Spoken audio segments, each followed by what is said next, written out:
ஒரு அடர்ந்த காட்டுல ஒரு சிங்கம் ரொம்ப காலமா வாழ்ந்துட்டு வருது. அந்த சிங்கத்துக்கு அந்த காட்டுல வாழ முயல், மான் மற்ற மிருகங்கள்லாம் வேட்டையாடி சாப்பிட்டுட்டு ஓய்வெடுக்கிறது தான் அந்த சிங்கத்தோட வேலையா இருந்தது. ஒரு நாள் வழக்கம் போல அந்த காட்டுல இருக்க ஒரு மானை சாப்பிட்டுட்டு ரொம்ப நிம்மதியா தூங்கிட்டு இருந்த சமயம் அது. அப்படி தூங்கிட்டு இருக்கும்போது அந்த குகையில ஒரு ஓரமா இருந்த ஒரு எலி அந்த சிங்கத்தை ஒரு பாறைன்னு நினைச்சு மேல ஏறி குதிச்சு விளையாடிட்டு அந்த சிங்கத்தோட தூக்கத்தை கெடுத்துடுது. உடனே கண் முழிச்சு பார்த்த அந்த சிங்கம் அந்த எலியை பார்த்து தன்னோட கையில பிடிச்சிருச்சு. எலிய, நான் ரொம்ப நிம்மதியா தூங்கிட்டு இருந்த நேரம் பார்த்து ஏன் என்னோட தூக்கத்தை கலைச்சிட்ட, உன்னை என்ன பண்றேன் பாரு அப்படின்ற மாதிரி ரொம்ப கோவமா அந்த எலியை பார்த்து சொன்னிச்சு. உடனே அந்த எலிக்கு ஒரு பதட்டமான சூழல் ஏற்பட்டு ரொம்ப பயந்துருச்சு. உடனே அந்த எலி சிங்கத்தை பார்த்து சொல்லுது, சிங்கராஜாவை என்னை எதுவும் செய்யாதீங்க, உங்க உடம்ப நான் ஒரு கல்லுன்னு நினைச்சு விளையாடிட்டேன், என்னை மன்னிச்சிடுங்க, நீங்க தயவு செஞ்சு என்ன மன்னிக்கணும், ஏதாவது உங்களுக்கு உதவி வேணும்னா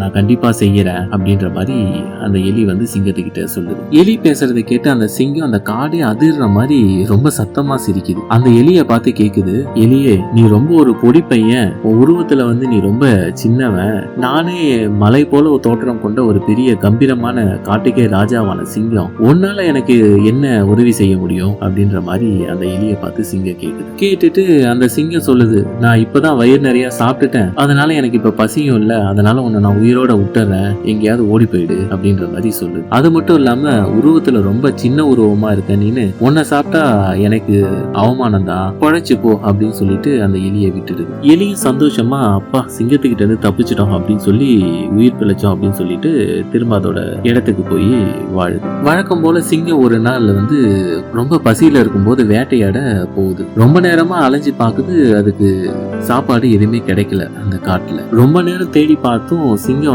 ரொம்ப சோர்ந்து போயிடுது. பசி அதிகமானதால மயக்கம் வர நிலையில அந்த சிங்கம் இருக்கு. அந்த நேரம் பார்த்து மிருகங்களை வேட்டையாடுற ஒரு வேட்டைக்காரர் அந்த பக்கமா ஒரு பெரிய வலையை விரிச்சு ஏதாவது மிருகம் சிக்குமா அப்படின்ற மாதிரி எதிர்பார்த்து ரொம்ப ஆவலா பார்த்துட்டு இருக்காரு. எதிர்பாராத்தனமா பசியில இருந்த அந்த சிங்கம் அந்த வலையில சிக்கிடுது. சிக்கின உடனே காடே அதிரும்படி அது கர்ஜிக்குது. எவ்வளவு முயற்சி பண்ணுது, ஆனா அந்த சிங்கத்தால அந்த வலையை விட்டு வெளியில வர முடியாத ஒரு சூழல் ஏற்படுது. அது அந்த சிங்கத்தை மீண்டும் மீண்டும் ரொம்ப கோபத்தையும் உண்டாக்குது. உடனே சிங்கம் கத்துற அந்த சத்தம் குகையில இருந்த எலிக்கு கேக்குது. அந்த எலி என்னடா சத்தம் கேக்குதுன்னு வெளியில பார்த்தா அந்த சிங்கராஜா அந்த வலையில மாட்டிக்கிட்டு ரொம்ப கத்திட்டு இருக்கத பாக்குது. உடனே இந்த சிங்கத்துக்கு ஏதாவது நம்ம உதவி பண்ணணுமே அப்படின்ற மாதிரி தன்னோட மனசுல நினைச்சு உடனே அந்த வலைக்குள்ள போயிட்டு தன்னோட கூர்மையான பற்களை வச்சு அந்த வலைய கத்தரிச்சு விட்டுருது. உடனே சிங்கமும் எலியும் அந்த வலையில இருந்து வெளியில பாதுகாப்பா அதோட இடத்துக்கு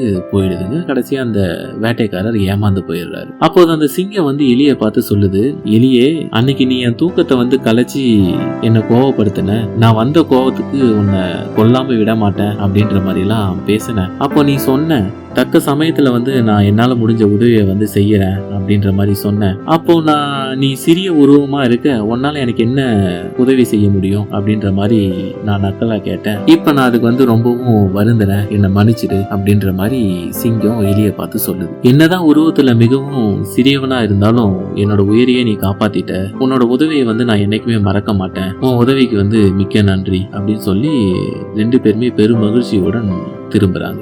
இந்த கதையில இருந்து என்ன தெரிய வருதுன்னா, எப்பவுமே ஒருத்தவங்களோட உருவத்தை வச்சு அவங்களோட தகுதியை திறமையும் தீர்மானம் பண்ணக்கூடாது. எப்பயுமே உருவத்துல சின்னவங்களா இருக்கவங்க கிட்டதான் திறமைகள் அதிகமா இருக்கும் அப்படின்றது உண்மை. எனவே எல்லாருக்கிட்டையுமே அன்பாவும் அரவணைப்பாவும் பழகுவோம் அப்படின்றதான் இந்த கதை சொல்ற நீதி. நன்றி. அடுத்த ஒரு குட்டி கதையில உங்களோட சந்திக்கிறேன். நான் உங்கள் திரு.